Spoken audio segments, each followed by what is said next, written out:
बछबारस या गोवत्स द्वादशी। बछबारस की सभी को हार्दिक शुभकामनाएं। और यह व्रत स्त्रियां पुत्र की मंगल कामना में पुत्र प्राप्ति के लिए करती है। इस दिन भोजन को अंकुरित चने, मटर, मोठ, मूंग युक्त ही करते हैं। इस दिन गाय के दूध व उससे बनी वस्तुएं जो गेहूं आदि का प्रयोग नहीं करते हैं। अंकुरित करने के लिए इनको एक दिन पहले भिगो दिए जाते हैं, फिर इनको बांध के रख दिए जाते हैं। गोबर का ओगड़ा बनाना, उसकी पूजा करने में बेटे से उस पर से लड्डू उठवाने, कुछ काटा हुआ नहीं खाना चाहिए, कहानी सुननी चाहिए, कल्पना चाहिए। उजड़ने में 12 स्त्रियां, 2 चांद सूरज व 1 साठिया जिमाना है। गाय को वस्त्र ओढ़ाना है। वह खाने में मोठ, चने की सब्जियां, बेसन सब्जियां, मक्की, बाजरे की रोटी, चने की दाल, मिठाई आदि बनवानी है। अब कहते हैं बछवारस की कहानी। सास बहुएं थी। सासू को गाय चराने वन में जाना था। बहू को कहा, आज बछवारस है, मैं वन में जा रही हूँ, तो ग्वालिया मूंगालिया को उबाल कर तैयार रखना। गवालिया मूंगालिया बछड़ों का नाम था। बहू विचार में पड़ गई और डरती हुई उनको काट करके उबालने रख दिए। वन से सासू घर आई और बहू से बोली, बहू बछड़े को छोड़ो, आज बछवारस है, पहले गाय की पूजा कर लेवें। बहू डर के मारे हाथ मसलने लगी और भगवान से प्रार्थना करने लगी कि हे भगवान, मेरी लाज रखना। भगवान को उसके भोलेपन पर दया आई। हांडी में से भाप निकल रही थी, उसे फोड़कर बछड़े बाहर आ गए। उसे गले में हांडी की किनारी रह गई। ये देखकर सासू ने पूछा, बहू ये क्या है? बहू बोली, सासू जी, आपने मुझे बोला कि मैंने बछड़े को समझकर, आपने मुझे बोला कि गेहूंला मूंगला को चढ़ा देना। मैंने बछड़ों के नाम समझकर उनको काट के उसमें रख दिया और बछड़े उसको उबालने के लिए रख दिया। भगवान ने मेरा सत रखा और इसको वापस जीवित कर दिया।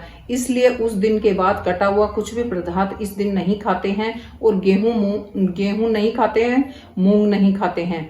गाय बछड़े की पूजा करते हैं। हे बछवारस माता, जैसे बहू की लाज रखी वैसे ही सबकी रखने, और खरी हो तो खोटी पूरी करना, अधूरी हो तो पूरी करना। एक गांव में अकाल पड़ा। गांव में साहूकार ने तालाब बनवाया, उसमें पानी नहीं था। साहूकार ने पीड़ितों से पूछा, तालाब में पानी क्यों नहीं आ रहा है? पंडित बोले, तुम्हारे दोनों पोतों में से एक पोते की बलि दे दो, पानी आ जाएगा। साहूकार ने सोचा, एक पोता जाएगा पर गांव का भला हो जाएगा, पर बहू कैसे बताती? सोचने लगा। बहू से बोली, बहू तुम पीहर का बुलावा आया है, छोटे हंसराज को लेकर के साथ चले जाना, बछराज को यहीं पे छोड़ जाना। बहू पीहर गई, पीछे बछराज की बलि दे दी गई। तालाब से पानी आ गया। अब साहूकार ने तालाब का बड़ा यज्ञ किया, सबको बुलाया। बहू ने भाई से कहा, बहन तेरे यहाँ इतना बड़ा उत्सव है पर तेरे को कोई नहीं बुलाया है, मुझे तो बुलाया है, मैं तो जा रहा हूँ। बहन बोली, भैया घर में बहुत काम है इसलिए भूल गए होंगे, मैं अपने घर जाने में कैसी शर्म, मुझे क्या बुलाने की जरूरत है, मैं भी चलती हूँ। बहू घर गई। सास ससुर डरने लगे कि बहू अभी पूछेगी तो क्या जवाब देंगे। फिर भी सासू बोली बहू चली, बछवारस है, तालाब की पूजा करने चलते हैं। दोनों पूजा करी। सासू बोली, बहू तालाब के किनारे कसुमल से खंडित करो, तालाब के किनारे को कसुमल से खंडित करो। बहू बोली, मेरे तो हंसराज बछराज है, मैं खंडित क्यों करूं? सासू बोली, जैसा मैं कहती हूँ वैसा करो। बहू ने बात मानते हुए किनारा खंडित की और कहा, आओ मेरे हंसराज बछराज, लड्डू उठाओ। सासू मन ही मन भगवान से प्रार्थना करने लगी, बछवारस माता, मेरी लाज रखना। भगवान की कृपा हुई। तालाब की मिट्टी से लिपटा हुआ बछराज व हंसराज दोनों दौड़े आए। बहू पूछने लगी, सासू जी ये क्या है? सासू जी ने सब सच सच बता दिया और कहा, भगवान ने मेरा सत रखा, इसलिए माताएं भी अघोड़े गोबर की पाल का, अघोड़े मतलब गोबर की पाल का तालाब बनाते हैं छोटा सा, उसकी पूजा करते हैं और किनारे को खंडित करके उस पर लड्डू रखे, अपने बेटे से उठवाए। खरी खोटी पूरी हो तो खोटी हो तो खरी करना, अधूरी हो तो पूरी करना। और विनायक जी की कहानी। विष्णु भगवान लक्ष्मी जी की शादी होने लगी। सारे देवी देवताओं को बारात में जाने के लिए बुलाया तो सब बोलने लगे, गणेश जी को नहीं ले जाएंगे, वे तो बहुत सारा खा जाते हैं। धुन धुंधाड़ा, सूंड सुंडाड़ा, उखड़ से पांव, उजाले से कान, मोटा मस्तक वाले, इनको साथ ले जाकर क्या करेंगे, यहीं रखवाली छोड़ देते हैं। सब बारात में चले गए।